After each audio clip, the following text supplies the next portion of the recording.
पाकिस्तान में दहशतगर्दी की लहर दोबारा आई है। सिक्योरिटी फोर्सेस के जवान खून का नजराना पेश कर रहे हैं। कल्लात में 18 जवानों ने जाम शहादत नोश किया। फोर्सेस ने 23 खारिजियों को जहन्नुम वासिल किया। दुश्मनों के नापाक अज़ाइम कभी कामयाब नहीं होने देंगे। वज़ीर-ए-आज़म शहबाज शरीफ का एपेक्स कमेटी के इजलास से खिताब। कहा, दहशतगर्दी के नासूर के खात्मे के लिए अफवाज और अवाम शाना बशाना खड़े हैं। बलोचिस्तान में दहशत और शर की फिजा फैलाने वाले अनासर तरक्की के दुश्मन। सिक्योरिटी फोर्सेज शरपसंदों के सद्दबाब के लिए दिन रात मसरूफ हैं। वज़ीर-ए-आज़म ने CMH में जख्मी जवानों की आदत भी की।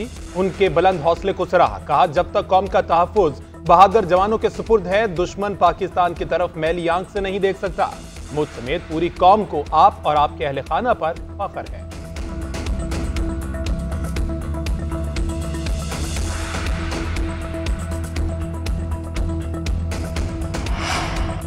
जजेस के तबादले खुशाइंद हैं। ट्रांसफर्स आइन के तहत हुई, जो अच्छा इकदाम है। Chief justice of Pakistan justice Yahya Afridi का कहना है, विफाक पूरे पाकिस्तान का है। एक बलोची बोलने वाला और एक सिंधी बोलने वाला जज आया। इस्लामाबाद हाई कोर्ट भी किसी एक खास की नहीं बल्कि पूरे पाकिस्तान की है। मजीद जजेस भी दीगर सूबों से आने चाहिए।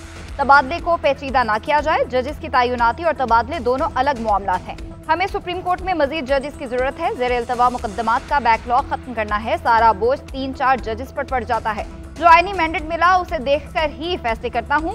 जहाँ जरा सा भी लगे कि मेरा कोई मुफाद है तो उस मामले से फौरी अलग हो जाता हूँ। हर जज आज़ाद और बाइख्तियार है। जजेस के तहफ़्फ़ुज़ात दूर करने के लिए उनसे मुलाकातें करता हूँ। ये मामला भी जल्द खत्म हो जाएगा। कुछ वक्त लगेगा मगर अपनी कोशिशें जारी रखूंगा।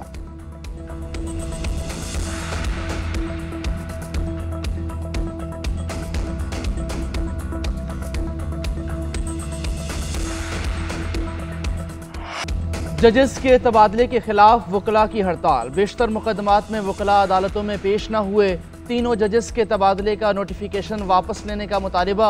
लाहौर बार एसोसिएशन की भी हड़ताल। तीनों सूबों के जजेस का इस्लामाबाद तबादला करने पर अदालती कार्रवाई का बाइकॉट। नए तैनात होने वाले जजेस ने काम शुरू कर दिया। जस्टिस सरफराज डोगर की अदालत में एडवोकेट जनरल और अटर्नी जनरल पेश अपना तारुफ कराया। लॉ अफसरों और सरकारी वकला के अलावा कोई और वकील पेश न हुआ। उधर सुप्रीम कोर्ट बार ने इस्लामाबाद हाई कोर्ट में जजेस तबादले खुशाइंद करार दे दिए। एलामिये में कहा, सुप्रीम कोर्ट बार की एग्जीक्यूटिव कमेटी से सर्कुलेशन के जरिए जजेस ट्रांसफर पर राय ली गई। आइन का आर्टिकल 200 बिल्कुल वाज़ेह है। आइन के मुताबिक सदर को जजेस के तबादलों का इख्तियार है।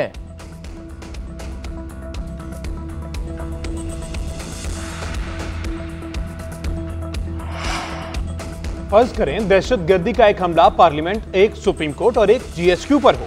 पार्लियामेंट और सुप्रीम कोर्ट हमले का केस ATC में चलेगा। GHQ हमला केस मिलिट्री कोर्ट में चलाया जाएगा। मेरी नजर में तीनों हमले एक जैसे हैं, तो तफरीक क्यों? जस्टिस जमाल मुदख्खिल के मिलिट्री ट्रायल केस में रिमार्क्स। वकील ख्वाजा अहमद हुसैन ने मौक़िफ़ इख्तियार किया कि अदालत ऐसा दरवाजा ना खोले कि सिविलियंस का मिलिट्री ट्रायल हो। जस्टिस अमीनुद्दीन ने रिमार्क्स दिए, हम कोई दरवाजा नहीं खोल रहे, सिर्फ ये देखना है अपील मंजूर होती है या खारिज। जस्टिस हसन अजहर रिजवी ने रिमार्क दिए, क्या धमाका करने वाले और आम सिविलियंस में कोई फर्क नहीं? केस के इख्तिताम पर सलमान अकरम राजा ने कहा, मेरे खिलाफ 18 मुकदमात हैं, कल जमानत के लिए जाना है। लतीफ खोसा ने कहा, मेरा भी केस है, अदालत में पेश होना है। आईनी बेंच ने रिमार्क दिए, आप दूसरी अदालत पेश होकर आ जाएं। सलमान अकरम राजा ने कहा, अगर वहां से जमानत मनसूख हो गई तो फिर सुप्रीम कोर्ट ऑब्जर्वेशन दे तो कल पेश होकर दलाइल दे दूंगा। जस्टिस अमीनुद्दीन ने कहा, हम ऑब्जर्वेशन नहीं दे सकते।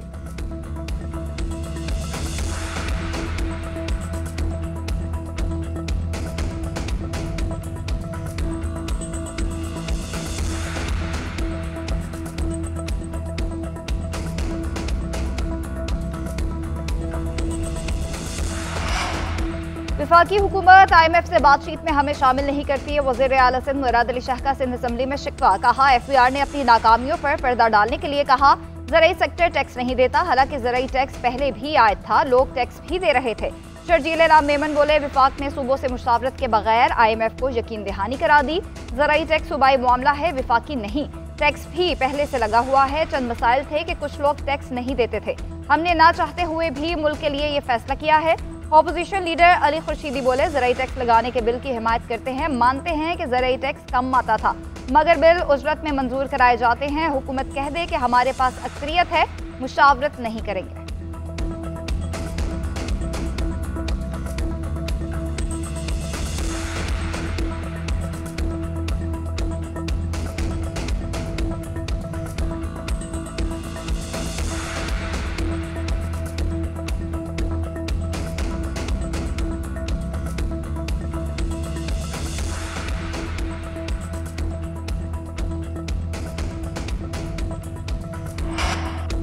सिंध में ज़रई इनकम टैक्स बिल के खदोखाल सामने आ गए। 15 करोड़ ज़रई आमदन वाले टैक्स से मुस्तस्ना होंगे।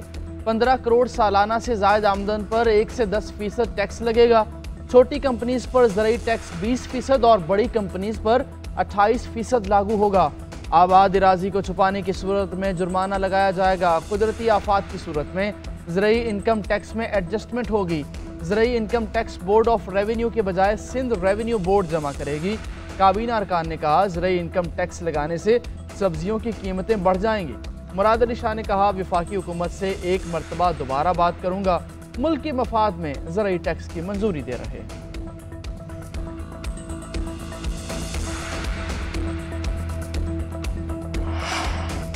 अवाम की मुश्किलात में कमी आ रही है। मरियम नवाज की मेहनत से पंजाब में बेहतरी आ रही है। मुस्लिम लीग नून के अरकान और वर्कर्स मेरी ताकत और इज्जत है। मुस्लिम लीग नून के सदर नवाज शरीफ के अरकान असम्बली से मुलाकात में गुफ्तगू। मुल्क की मजमूई सूरत हाल, तरक्याती मनसूबों और दीगर अहम अमूर पर तबादला ख्याल। अरकान ने कहा, मरियम नवाज ने आप और शहबाज शरीफ के दौर की याद ताज़ा कर दी। सियासी तासुब से पाक और मेरिट पर कामों की तकमील खुशाइंद है। मरियम नवाज बोली, हमारी कारकर्दगी पर सबसे बड़ा चेक अवाम और नवाज शरीफ है। पंजाब वाहिद सूबा है जहां रोटी 12 से 14 रुपए में मिल रही है। रावलपिंडी रिंग रोड दिसंबर तक, दीगर डिवीजन के तरक्याती मंसूबे भी बर वक्त मुकम्मल किए जाएंगे।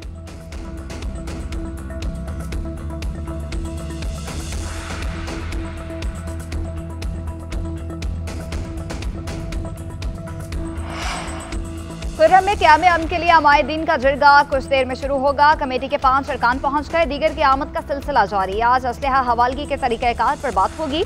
जरगा अरकान का कहना है कि कल इस्लामाबाद में मुस्बत बातें हुई। एक दूसरे के हुकूक का ख्याल रखने पर इत्तफाक किया गया। जरगे का मकसद इख्तलाफात को भुलाकर आगे जाना है। 4 माह से आमदोरफ्त के रास्ते, अफगान सरहद और मेन शाहरा बंद है। ओवरसीज के वीज़े और तुलबा का तालीमी साल ज़ाया हो रहा है। हेली सर्विस और कॉन्वॉय का सिलसिला रोजाना की बुनियाद पर चलाया जाए। उधर कुर्रम में मजीद 4 बंकर्स गिरा दिए गए। मुआहदे के तहत मिसमार बंकर्स की तादाद 22 हो गई।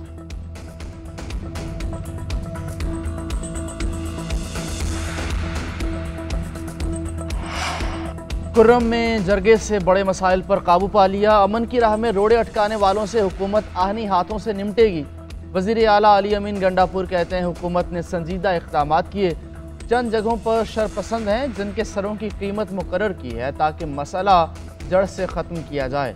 चैलेंजेस बहुत हैं, ताहम हर चैलेंज से मुकाबले के लिए तैयार हैं। क़याम अमन के लिए बंकर्स मसाला थे जिन्हें रोज़ गिराया जा रहा है।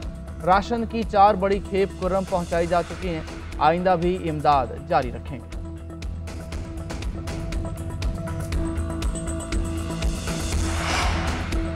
हुकूमत के पास कोई इख्तियार नहीं है। ये तो बगैर मॉनिटरिंग के हमारे बानी पीटीआई से मुलाकात नहीं करा सके। अपोजिशन लीडर उमर अयूब कहते हैं, बानी पीटीआई ने मुज़ाकरात का इख्तियार मुझे दे रखा था। हुकूमत की जानिब से फॉर्म 47 के नायब वज़ीर आज़म इसहाक डार थे। ताख़ीर उन्होंने खुद की। हमारा मैंडेट चोरी किया गया, उस पर बात करेंगे। इस्लामाबाद और पंजाब के आईजीज कुछ नहीं कर रहे। पंजाब का कोई बड़ा अफसर या वजीर बगैर प्रोटोकॉल सफर नहीं कर सकता। लापता अफराद बड़ा मसला बन चुका है।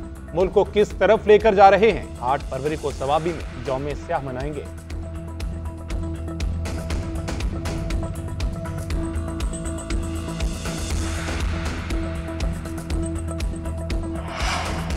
सोशल मीडिया पर ब्लैकमेल किया जाता है, लोग खुदकुशी पर मजबूर हो जाते हैं। पीका कानून में एतराज किस बात का है? क्या फेक न्यूज रोकने पर एतराज है? वज़ीर इत्तलात और नशरियात अता तारिक का लाहौर में तकरीब से खिताब। बोले, कुछ लोग सहाफत की आड़ में उसे बदनाम कर रहे हैं। जो दिल में आता है नशर करते हैं और बोलते हैं। क्या FIA के पास ये अहलियत है कि इन जुराइम पर काबू पा सके? अपने दौर में किरदार अदा करके चले जाएंगे। हम इदारों में इस्लाहात कर रहे हैं, मेरिट की पॉलिसी पर अमल पैरा है।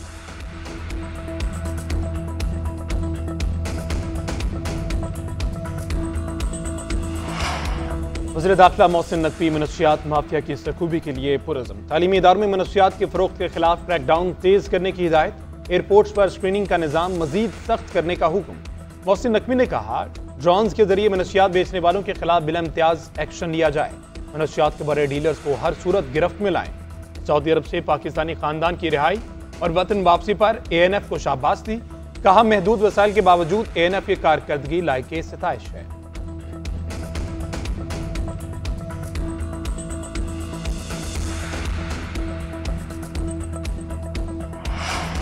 लाहौर के इलाके चुंग में कार पर फायरिंग, वकील घर की दहलीज पर कत्ल कर दिया गया। पुलिस के मुताबिक मकतूल बच्चों को स्कूल छोड़कर वापस आ रहा था। वाकया दरीना दुश्मनी का शाखसाना लगता है। जाए वकुआ से शवाहिद इकट्ठे कर लिए। डीआईजी ऑपरेशंस का कहना है मुल्जिमान को जल्द कानून की गिरफ्त में लाएंगे। कानून तोड़ने वालों की जगह सिर्फ जेल में है।